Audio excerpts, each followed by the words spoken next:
The price you can get some of these for is just ridiculous. But putting that to one side, I just don't think they make driving irons like this anymore. However, the idea of a driving iron appeals to a lot of us. So not only do I want you to choose the right one on a great budget, I also want to tell you about some of the downsides. Which means we should start with my entry-level driving iron, and let me explain why this is my entry-level design.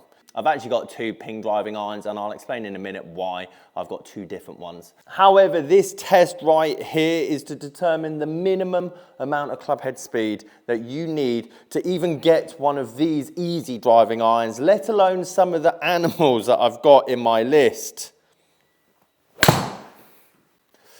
I'd say that's pretty good, and actually the perfect benchmark of club head speed, and I'll tell you why.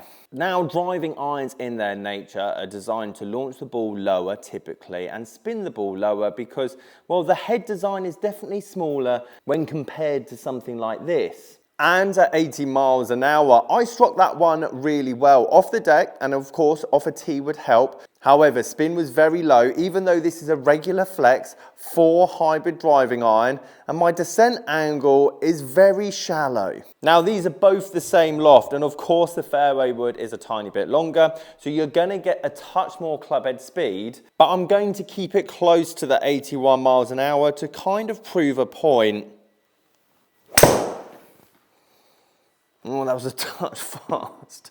That was so well hit as well. I'm gutted I'm gonna have to hit another one. To be fair, that wasn't even that great. At this speed, this is why I would expect someone to use something like this opposed to a driving iron. As much as it pains me, I'm gonna get rid of the really good one out of this test. Because when you swing it slower, you get less ball speed. And if you get less ball speed, you're gonna struggle with getting more launch, and you're gonna be struggling at getting more spin when you get to the less lofted clubs in our bag. The point is that heel strike, which I did hit out the heel with a 7 wood, still had decent launch, still had enough spin at this kind of speed to almost go the same distance as the driving iron. If I'd hit the driving iron out the heel and not necessarily as well, we would have seen that carry almost 60% less than what we just saw there. The reason I'm telling you this is so you understand the next 3 models of driving iron I'm about to show you and what shaft you need in it as well. Because that same driving iron that launched quite low at 12 degrees and spun incredibly low at 83 miles an hour or just under, just launched incredibly high and spun quite a significant amount when being swung at 107 miles an hour. Therefore, at a similar speed, if I had a 7 wood in my hand, which, by the way, was perfectly optimal around the 85 mile an hour club head speed mark, all of a sudden will launch even higher and spin even more. Which, to be honest, if you play courses with no wind and very firm, fast greens, well, I'm not surprised so many tour pros actually choose this kind of club. However, let me explain why I've got 2 Ping driving irons right here. As I go through these model of heads, I'm going to recommend more club head speed. And let me explain why I'm a bit disappointed with where Ping went with their kind of crossover driving iron. Every new generation of Ping crossover just got smaller and more like, well, all the other manufacturers.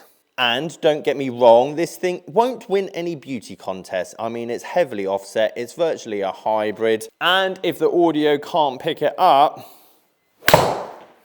definitely doesn't sound the best in this lineup. But this game is all about personal preference, and some of you don't like the idea of a hybrid in your bag. Therefore, I give you my 60 to 80 pound budget option, the most forgiving in this list, the highest launching in this list, the most offset in this list, hence why I'm somewhat recommending it to people that don't swing it as fast.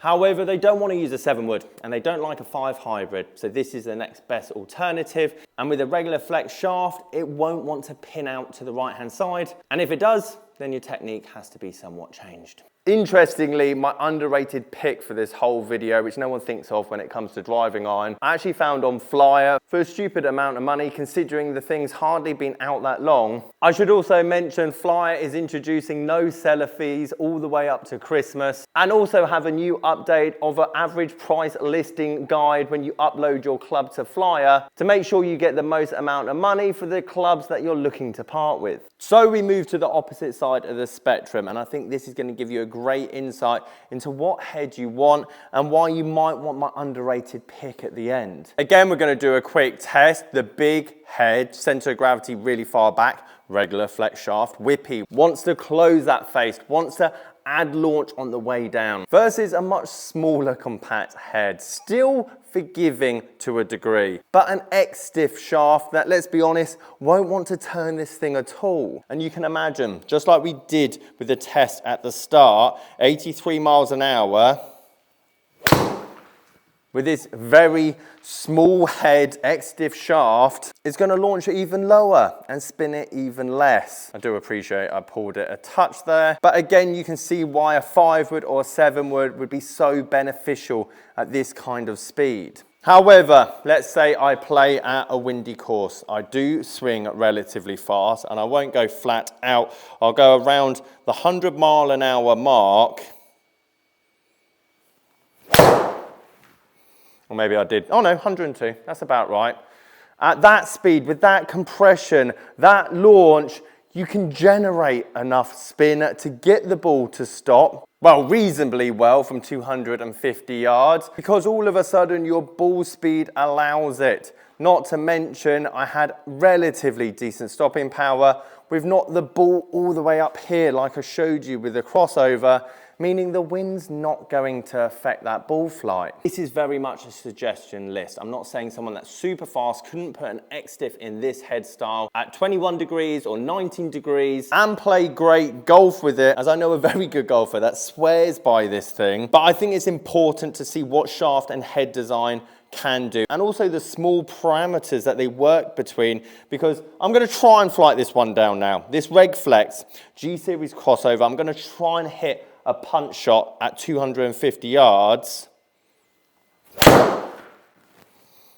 And even with me trying to push my hands forward and hold off that release, it still launched higher and it still had more backspin. And one of my biggest jobs is to show you guys how little and how much technique and equipment play a part. Because even with my held off punch shot with the G Series, it still had a higher apex than the sim that I was just swinging normally. But then on the flip side, with two very different driving irons, I still managed to hit the green from 250 out with technique alone. So I'll leave some prices of the Sim UDI and the Stealth UDI next to each other. They're pretty reasonable. And again, this is the smallest head design that I'd probably offer. And this is why I'm saying for the faster club head speed players, go for this. You need to middle it. It's not as forgiving as the G-Series crossover. And again, not as forgiving as my middle ground club that I'm going to show you next. Personally, for me, 95 mile an hour plus in club head speed. Stiff flex will definitely be plenty, but if you do suffer with big snap hooks to the left, you could go X-stiff, and again, at 100 miles an hour, you'll have enough ball speed to keep this thing in the air. Which brings me on to my underrated pick through this entire list. And hopefully after watching this video, not only will you understand a bit more about driving irons, but also what head design really does. Because as the head designs became smaller and less forgiving, so did our apex start to drop. Not to mention, as the head also gets bigger, it becomes more offset and more forgiving. But also, as I've shown through this video, these have lost all their retail price.